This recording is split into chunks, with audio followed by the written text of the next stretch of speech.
നമസ്കാരം. T G Mohandas സാറിൻ്റെ അറസ്റ്റിനെയും ജാമ്യത്തെയും സംബന്ധിച്ചുള്ള വിശദമായ വാർത്തകൾ തത്വമയി ന്യൂസ് ഇന്നലെ പ്രേക്ഷകരുമായി പങ്കുവച്ചിരുന്നു. ഈ യഥാസമയം തന്നെ, ഏതാണ്ട് തത്സമയമെന്ന് പറയാവുന്ന രീതിയിൽ തന്നെ ആ വിഷയത്തെ സംബന്ധിച്ചുള്ള വാർത്തകൾ പ്രേക്ഷകരുടെ മുമ്പിൽ വിശകലനങ്ങൾ ഉൾപ്പെടെ തത്വമയി ന്യൂസ് എത്തിച്ചിരുന്നു. ഇപ്പോൾ ആ അറസ്റ്റിനെ സംബന്ധിച്ച് ഫേസ്ബുക്കിൽ വന്നൊരു പോസ്റ്റാണ് പ്രേക്ഷകരുടെ മുമ്പിൽ ഞങ്ങൾ അവതരിപ്പിക്കുന്നത്.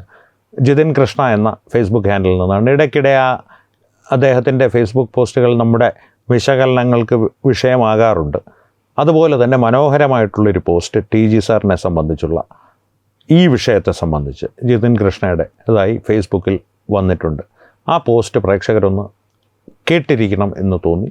ഫേസ്ബുക്കിലുള്ളവർ പലരും കണ്ടിട്ടുണ്ടാകാം, എന്നാലും അത് കണ്ടിട്ടില്ലാത്തവർക്കും വായിച്ചിട്ടില്ലാത്തവർക്കും വേണ്ടി അതൊന്ന് പങ്കുവയ്ക്കുകയാണ്. ഒപ്പം ഇടയ്ക്കിടെയുള്ള കമൻട്രികളല്ലാതെ മറ്റഭിപ്രായങ്ങളൊന്നും ഈ വിഷയത്തിലില്ല.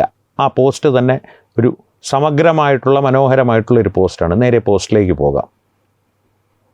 എന്തൊരു മനുഷ്യനാണ്. പോസ്റ്റ് തുടങ്ങുന്നത് അങ്ങനെയാണ്.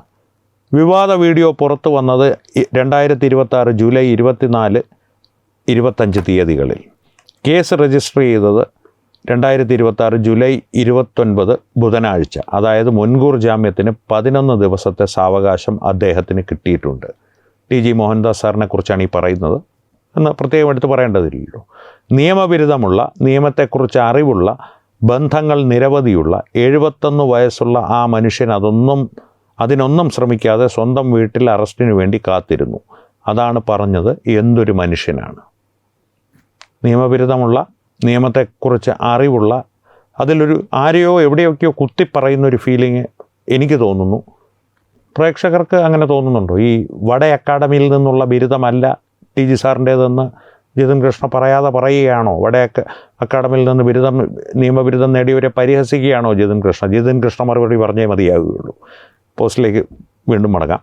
കതിരൂർ മനോജ് വധക്കേസിൽ തലശ്ശേരി സെഷൻസ് കോടതി മുൻകൂർ ജാമ്യാപേക്ഷ തള്ളിയതിന് തൊട്ടു പിന്നാലെ ജയരാജന് ദേഹാസ്വാസ്ഥ്യവും നെഞ്ചുവേദനയും പറഞ്ഞത് ഓർക്കുന്നുണ്ടോ?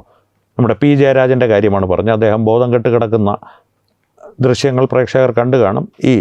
ഇപ്പോൾ ലഭ്യമാണെന്ന് തോന്നുന്നു, നമ്മുടെ ആർക്കൈവ്സിൽ ലഭ്യമാണ്. അത് ഒന്ന് കാണിക്കാം പ്രേക്ഷകരെ. സ്വർണ്ണക്കടത്ത് കേസിൽ ഹൈക്കോടതി മുൻകൂർ ജാമ്യാപേക്ഷ തള്ളിയതിന് തൊട്ടു പിന്നാലെ തിരുവനന്തപുരത്ത് വെച്ച് ദേഹാസ്വസ്ഥത അനുഭവപ്പെട്ട എം ശിവശങ്കറിനെ ഓർമ്മയുണ്ടോ? നമ്മുടെ പിണറായി വിജയൻ്റെ അടുപ്പക്കാരനായിരുന്ന ചീഫ് സെക്രട്ടറി ശിവശങ്കർ. ED ചോദ്യം ചെയ്യലിനിടെ ആരോഗ്യ പ്രശ്നങ്ങളും നെഞ്ചുവേദനയും പറഞ്ഞ് ആശുപത്രിയിലേക്ക് ഓടിയ ബിനീഷ് കോടിയേരി മുതൽ ജാമ്യത്തിന് വേണ്ടി ഒളിവിൽ പോയ ഗുണ്ട ആയങ്കി വരെ നീളും ആ ലിസ്റ്റ്. ഇതിനിടയിൽ പ്രമുഖ മാധ്യമപ്രവർത്തകരും ചിലർ ഉൾപ്പെടും. പക്ഷേ 71 വയസ്സുകാരനായ വൃദ്ധൻ ഉമ്മറത്ത് കസേരയുമിട്ട് അറസ്റ്റിന് വേണ്ടി കാത്തിരുന്നു. അറസ്റ്റ് വരിച്ചതിന് ശേഷം വളരെ സിമ്പിളായി ജാമ്യമെടുത്ത് തിരിച്ചു വരുന്നു. അതൊരു മനുഷ്യൻ്റെ പോരാട്ടമായിരുന്നു എന്ന് ഫയൽവാൻ തോറ്റേ എന്നും പറഞ്ഞ് നടക്കുന്നവർക്ക് മനസ്സിലായോ എന്നറിയില്ല. ആ ചിരിയിൽ എങ്കിലും മനസ്സിലാക്കണമായിരുന്നു. അതവിടെ നിൽക്കട്ടെ. ടി ജി തെറ്റ് ചെയ്തു, അതുകൊണ്ട് നിയമത്തിൻ്റെ വഴിക്ക് പോകുമെന്ന് പറയുന്ന ഏമാന്മാരോടാണ്. പ്രധാനമന്ത്രിക്കെതിരെയും അദ്ദേഹത്തിൻ്റെ മാതാവിനെതിരെയും നടത്തിയ അധിക്ഷേപകരമായ വാക്കുകൾ ക്രമസമാധാന പ്രശ്നത്തിന് വഴിവെക്കുമെന്നതും അന്തസ്സിന് കളങ്കമുണ്ടാക്കിയതിനും ഒക്കെ ചേർത്ത് യുവരാജ് ഗോകുലും BJP മഹിളാ മോർച്ച സംസ്ഥാന പ്രസിഡന്റ് നവ്യ ഹരിദാസും ഒക്കെ പോലീസ് കമ്മീഷണർക്ക് നൽകിയ പരാതി എന്തായി? നിരവധി ആളുകൾ, ജാൻ മണിയൻ ഉൾപ്പെടെ നിരവധി ആളുകളുടെ പേരിൽ ഇത്തരം പരാതികൾ പോലീസിന് നൽകപ്പെട്ടിട്ടുണ്ട്. യുവരാജ് ഗോകുലാകട്ടെ, നവ്യ ഹരിദാസ് ആവട്ടെ. ഇനി പോലീസ് നടപടി എടുത്തില്ല എങ്കിൽ അത് കോടതിയിൽ പോയി അതിനൊരു തീരുമാനം ഉടനെ ഉണ്ടാകുമെന്ന് തന്നെ കരുതാം. അതെന്തായാലും അതിൻ്റെ വഴിക്ക് തന്നെ നടക്കും. ഇനിയാണ് പ്രധാനമായ മറ്റൊന്ന് പറയാനുള്ളത്. സോഷ്യൽ മീഡിയയിലൂടെ വീർ സവർക്കറുടെയും മോദിജിയുടെയും ഒക്കെ ചിത്രങ്ങൾ വ്യാജമായി എഡിറ്റ് ചെയ്യുകയോ അപകീർത്തിപരവും പ്രകോപനപരമായ രീതിയിൽ പ്രചരിപ്പിക്കുകയോ ചെയ്യുന്നത് നിയമവിരുദ്ധമാണ് എന്ന് എത്ര പേർക്കറിയാം? Section 66D, section 67, BNS section 353(2) അനുച്ഛേദമാണ് 2, BNS സെക്ഷൻ 192, അങ്ങനെ നിരവധി വകുപ്പുകൾ അനുസരിച്ച് കേസ് ഫയൽ ചെയ്യാൻ സാധിക്കും. പോസ്റ്റിൻ്റെ ലിങ്ക്, സ്ക്രീൻഷോട്ട്, പോസ്റ്റ് ചെയ്ത വ്യക്തിയുടെ ID വിവരങ്ങൾ എന്നിവ മാത്രമേ ആവശ്യമുള്ളൂ. ലഹളയുണ്ടാക്കുക എന്ന ഉദ്ദേശത്തോടെ പ്രകോപനം സൃഷ്ടിക്കുക പോലുള്ള ഗുരുതര വകുപ്പുകളാണ് എന്നോർക്കണം. ഇതൊക്കെ ചാർത്തി തരാൻ എളുപ്പത്തിൽ സാധിക്കും. പോലീസ് പരാതി സ്വീകരിക്കുന്നില്ല എങ്കിൽ മജിസ്ട്രേറ്റ് കോടതിയിൽ പോകുവാൻ സാധിക്കും. അതുമല്ലെങ്കിൽ റിട്ട് ഹർജി വഴി ഹൈക്കോടതിയെ സമീപിക്കാം. പറഞ്ഞു വരുന്നത് TG തുറന്നു വിട്ടത് ചെറിയൊരു ഭൂതത്തെ അല്ലെന്ന് വൈകാതെ പലർക്കും മനസ്സിലാകും. ആശംസകൾ. ഇതാണ് ജിതിൻ കൃഷ്ണയുടെ പോസ്റ്റിൻ്റെ ഒരു മുഴുവൻ രൂപം. കൃത്യമായി തന്നെ വരിയൊന്നും വിട്ടുപോകാതെ ഞാൻ പ്രേക്ഷകരുടെ മുമ്പിൽ അത് അവതരിപ്പിച്ചിട്ടുണ്ട്. ഈ വിഷയത്തെ സംബന്ധിച്ച് കൂടുതൽ വിശകലനങ്ങളോ വ്യാഖ്യാനങ്ങളോ ഒന്നും ആവശ്യമില്ല. എന്നാലും ഒരു കാര്യം പറയാതെ വയ്യ. TG മോഹൻദാസ് ജിതിൻ കൃഷ്ണ പറഞ്ഞതുപോലെ എന്തൊരു മനുഷ്യനാണ്. ഈ അവസരത്തിൽ ചേർത്ത് വായിക്കേണ്ട മറ്റൊരു ഫേസ്ബുക്ക് പോസ്റ്റും കൂടിയുണ്ട്. അത് യുവരാജ് ഗോകുലിൻ്റേതാണ്. യുവരാജ് ഗോകുലിനെ പ്രേക്ഷകർക്ക് ഞാൻ പ്രത്യേകം പരിചയപ്പെടുത്തേണ്ട കാര്യമില്ല.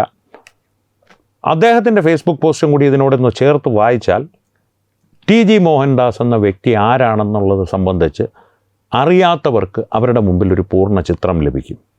യുവരാജ് ഗോകുലിൻ്റെ പോസ്റ്റ് ചെറിയൊരു പോസ്റ്റാണ്. അതും കൂടി ഒന്ന് വായിച്ച് നമുക്ക് അവസാനിപ്പിക്കാമെന്ന് തോന്നുന്നു. ഇത്രയേ ഉള്ളൂ. അത് ഇന്ന് പകൽ മുഴുവൻ TGക്കൊപ്പം നിൽക്കുവാൻ സാധിച്ചു എന്നതൊരു മഹാഭാഗ്യമായി കാണുന്നു.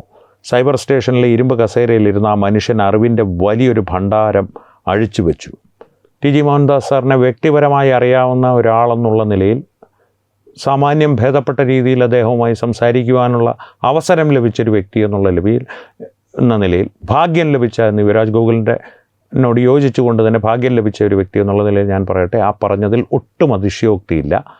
ഓർമ്മശക്തി, വായനാശീലം, ലോകപരിചയം, വ്യാഖ്യാനത്തിലുള്ള ഒരു തീക്ഷ്ണത, ഇതെല്ലാം ചേർന്ന അറിവിൻ്റെ ഒരു ഭണ്ഡാരം തന്നെയാണ് ആ മനുഷ്യൻ. TG മോഹൻദാസ് എന്ന ആ മനുഷ്യൻ. ജിതിൻ കൃഷ്ണ പറഞ്ഞതുപോലെ എന്തൊരു മനുഷ്യനാണിത് എന്ന് നമുക്ക് ഓരോ നിമിഷവും തോന്നിപ്പോകും അദ്ദേഹത്തോട് സംസാരിച്ചിരുന്നാൽ. യുവരാജ് ഗോകുൽ തുടരുകയാണ്. മാർക്സും വിപ്ലവവും പ്രതിവിപ്ലവവും ചരിത്രവും സാമൂഹിക ശാസ്ത്രവും നിയമവും അങ്ങനെ സകല മേഖലകളിലേക്കും പോയി. ഒരൊന്നാം തരം ബൗദ്ധിക് സംഘപരിവാർ അംഗങ്ങൾക്ക് മനസ്സിലാകും, സംഘപരിവാർ സഹയാത്രികർക്കും മനസ്സിലാകും. പണ്ട് 144 ലംഘിച്ച് സമരം ചെയ്തത് 28 ദിവസം ജയിലിൽ കിടന്നതുമൊക്കെ സരസമായി അവതരിപ്പിച്ചു. 14-ാം ദിവസം കോടതി ചോദിച്ചപ്പോൾ ജാമ്യം വേണ്ട എന്ന് പറഞ്ഞത്രേ. 28-ാം ദിവസം കോടതി സ്വന്തം ജാമ്യത്തിൽ പോകാൻ പറഞ്ഞതോടെ പുറത്തിറങ്ങിയ കഥ പറഞ്ഞ് ചിരിച്ചു. TG മോഹൻദാസ് സർ യുവരാജ് ഗോകുലിന് പകർന്നു നൽകിയ അദ്ദേഹത്തിൻ്റെ അനുഭവങ്ങളാണ് ഈ യുവരാജ് ഗോകുൽ വിശദീകരിക്കുന്നത്. ഇന്നും അവർക്ക് എത്ര നാൾ കസ്റ്റഡിയിൽ വേണമോ അത്രയും വയ്ക്കട്ടെ എന്ന പഴയ വിപ്ലവ നിലപാടെടുക്കാനായിരുന്നു പദ്ധതി. പക്ഷേ എല്ലാവരും കൂടി നിർബന്ധിച്ച് മാറ്റിച്ചു ആ ഒരു തീരുമാനം. കാരണം ഇന്നും കസ്റ്റഡിയിൽ എടുക്കണമെങ്കിൽ എടുത്തോട്ടെ, വിരോധമില്ല എന്നുള്ള തരത്തിലായിരുന്നു അദ്ദേഹത്തിൻ്റെ ആദ്യത്തെയുള്ള മനോഭാവം. കോടതിയിൽ ചെല്ലുമ്പോൾ പോലീസ് കസ്റ്റഡി ആവശ്യപ്പെട്ടാൽ വിരോധമില്ല എന്നുള്ള തരത്തിൽ അതിനെ നേരിടാനായിരുന്നു അദ്ദേഹം തീരുമാനിച്ചിരുന്നത്. പക്ഷേ യുവരാജ് ഗോകുൽ ഉൾപ്പെടെയുള്ള അദ്ദേഹത്തിൻ്റെ സുഹൃത്തുക്കളും അഭ്യുദയകാംക്ഷികളും നിർബന്ധപൂർവം പറഞ്ഞ് ആ തീരുമാനം മാറ്റിച്ചു. ഒരു കാര്യമുണ്ട്, അത് മാറ്റിച്ചു എന്നുള്ളത് അത്ര എളുപ്പമുള്ള കാര്യമല്ല. TG മോഹൻദാസ് സാറിൻ്റെ കാര്യത്തിൽ ഒരു കാര്യം ഞാൻ ഉറപ്പായിട്ട് പറഞ്ഞു തരാം. ഒരു കാര്യം കാർക്കശ്യത്തോടു കൂടി അദ്ദേഹം ഒരു തീരുമാനമെടുത്താൽ അതിൽ നിന്ന് അദ്ദേഹത്തെ പിന്നോക്കം കൊണ്ടുപോകാൻ കഴിയുന്ന അപൂർവം വ്യക്തികളെ ലോകത്തുള്ളൂ. രംഗഹരിച്ചേട്ടൻ ഒരാളായിരുന്നു. അത് TG മോഹൻദാസ് സാർ തന്നെ പറഞ്ഞിട്ടുള്ളതാണ്. അപൂർവം ചിലരേ ഉള്ളൂ അങ്ങനെ. പക്ഷേ സ്നേഹപൂർവമായ നിർബന്ധത്തിന് മുമ്പിൽ അദ്ദേഹം വഴങ്ങിക്കൊടുക്കാറുമുണ്ട്. അത് തന്നെയായിരിക്കാം പോലീസ് സ്റ്റേഷനിൽ സംഭവിച്ചിട്ടുണ്ടാവുക. ഒടുവിൽ കോടതിയിലേക്ക് പോകാനിറങ്ങുന്ന നേരം ഒരു മിഠായി എടുത്ത് കഴിക്കുന്നത് കണ്ടു. TG മോഹൻദാസ് സാർ കോടതിയിലേക്ക് പോകാൻ ഇറങ്ങുമ്പോൾ ഒരു മിഠായി എടുത്ത് കഴിക്കുന്നു. യുവരാജ് ഗോകുലിൻ്റെ വിവരണം തുടരുകയാണ്. അതിന് വളരെ രസകരമായിട്ടുള്ള ഒരു വ്യാഖ്യാനവും പുള്ളി നൽകി, അല്ലെങ്കിൽ ഒരു കാരണവും പുള്ളി പറഞ്ഞു. ഷുഗർ ലോ ആയാൽ കറങ്ങി വീഴും, ഇവന്മാർ ഞാൻ പേടിച്ച് ബോധം കെട്ട് വീണു എന്ന് വാർത്തയും കൊടുക്കും. എന്നിട്ട് ഉറക്കെ ചിരിച്ചു. പോലീസ് സ്റ്റേഷനിൽ കസ്റ്റഡിയിലാണെന്ന് ആലോചിച്ചോണം ആ മനുഷ്യൻ സ്ഥിതി ചെയ്യുന്നത്. 70 കഴിഞ്ഞ ഒരു മനുഷ്യൻ അറസ്റ്റും കോടതിയും വേണ്ടി വന്നാൽ ജയിലുമൊക്കെ ചിരിച്ചുകൊണ്ട് സ്വീകരിക്കുന്ന കോടതിയിൽ സംഘത്തിൻ്റെ ജില്ലാ വിഭാഗ് പ്രാന്തീയ അധികാരികളെല്ലാം കാത്തു നിന്നിരുന്നു. കോടതിയിലെത്തിയപ്പോഴത്തേക്ക് ചിത്രമാകെ മാറി. സംഘത്തിൻ്റെ ജില്ലാ വിഭാഗ് പ്രാന്തീയ അധികാരികളെല്ലാവരും കോടതിയിൽ കാത്തു നിന്നിരുന്നു. അപ്പോൾ ഒരു പോലീസുകാരൻ ചോദിച്ചത്രേ. യുവരാജ് ഗോകുൽ പറയുകയാണ്, പോലീസുകാരനടക്കം ചോദിക്കുന്നത് കണ്ടു. ഇയാളെ ആളുടെ സംഘടന തള്ളിപ്പറഞ്ഞു എന്നല്ലേ പറഞ്ഞത്? മറ്റൊരാൾ മറുപടി പറയുന്നതും കണ്ടു. പോലീസുകാരനെ ഈ ചോദ്യം ചോദിച്ചപ്പോൾ മറ്റൊരാൾ മറുപടി പറയുന്നതും കണ്ടു. അവന്മാർക്കിടയിലെ അഭിപ്രായ വ്യത്യാസമൊക്കെ പുറത്ത് കാണും. കാര്യമുള്ള കാര്യം വരുമ്പോൾ എല്ലാം ഒറ്റക്കെട്ട. ഉച്ചയ്ക്ക് ഭക്ഷണം പോലും കഴിക്കാതെ പ്രാന്തകാര്യവാഹവും വിഭാഗ് പ്രചാരകനും ഒക്കെ കോടതിയിൽ നിൽക്കുമ്പോഴും പലരും സംഘത്തെ വിമർശിക്കലായിരുന്നു എന്നതും സങ്കടകരം. യുവരാജ് ഗോകുൽ പറയുന്നതാണ്. ഉച്ചയ്ക്ക് ഭക്ഷണം പോലും കഴിക്കാതെ സംഘത്തിൻ്റെ RSSൻ്റെ പ്രാന്തകാര്യവാഹകവും വിഭാഗ പ്രചാരകനുമൊക്കെ കോടതിയിൽ കാത്തു നിൽക്കുമ്പോൾ പലരും RSSനെ വിമർശിക്കലായിരുന്നു സാമൂഹ്യ മാധ്യമങ്ങളിലൂടെ ചെയ്തുകൊണ്ടിരുന്നത് എന്നുള്ള സങ്കടകരമായിട്ടുള്ളൊരു കാര്യമാണ്. അതെല്ലാം തൽക്കാലത്തേക്ക് നമുക്ക് മാറ്റിവെക്കാം. ഈ 2 പോസ്റ്റുകളും ചേർത്ത് വയ്ക്കുമ്പോഴാണ് ജിതിൻ കൃഷ്ണയുടെ ആദ്യത്തെ ചോദ്യം വളരെ പ്രസക്തമാകുന്നത്. TG മോഹൻദാസ് എന്തൊരു മനുഷ്യനാണ്? ഈ വിഷയത്തെ സംബന്ധിച്ച് പ്രേക്ഷകരുടെ അഭിപ്രായം, TG മോഹൻദാസിനെ വ്യക്തിപരമായി പരിചയമുള്ളവരും സാമൂഹ്യ മാധ്യമങ്ങളിലൂടെയും ദൃശ്യമാധ്യമങ്ങളിലൂടെയും അദ്ദേഹത്തിൻ്റെ ചർച്ചകളും വിശകലനങ്ങളും കണ്ടു പരിചയിച്ചവരും നിങ്ങളുടെ അഭിപ്രായങ്ങൾ ഈ വിഷയത്തെക്കുറിച്ച് തീർച്ചയായും കമൻറ്റുകളിലൂടെ ഞങ്ങളുമായി പങ്കുവയ്ക്കുക. ഒപ്പം ഈ വീഡിയോ ലൈക്ക് ചെയ്യുക, പരമാവധി ആളുകളിലേക്ക് ഈ വീഡിയോ എത്തുവാനായി ഷെയർ ചെയ്യുക. ഏറ്റവും പ്രധാനപ്പെട്ട കാര്യം, തത്വമയി ന്യൂസിൻ്റെ യൂട്യൂബ് ചാനൽ നിങ്ങൾ ഇതുവരെ സബ്സ്ക്രൈബ് ചെയ്തിട്ടില്ലെങ്കിൽ തീർച്ചയായും സബ്സ്ക്രൈബ് ചെയ്യുക. അപ്പോൾ ഈ വിഷയത്തിലും മറ്റു വിഷയങ്ങളിലും സംവാദങ്ങൾ തുടരട്ടെ. വീണ്ടും കാണാം. നന്ദി, നമസ്കാരം. HIV അണുബാധ സന്തോഷപൂർണമായ ഒരു ജീവിതത്തിന് തടസ്സമല്ല. HIV അണുബാധയ്ക്ക് ഫലപ്രദമായ ചികിത്സ ഇന്ന് ലഭ്യമാണ്. ഇതിന് യഥാസമയം അണുബാധ കണ്ടെത്തുന്നതും കാലേക്കൂട്ടി ചികിത്സ നടത്തേണ്ടതും അത്യാവശ്യമാണ്. സൗജന്യമായ ചികിത്സയും മാർഗനിർദ്ദേശങ്ങളും സർക്കാർ ആശുപത്രികളിലെ ART അഥവാ ഉഷസ് കേന്ദ്രങ്ങളിൽ ലഭ്യമാണ്. ആരോഗ്യ സംരക്ഷണം ഓരോരുത്തരുടെയും ഉത്തരവാദിത്തമാണ്.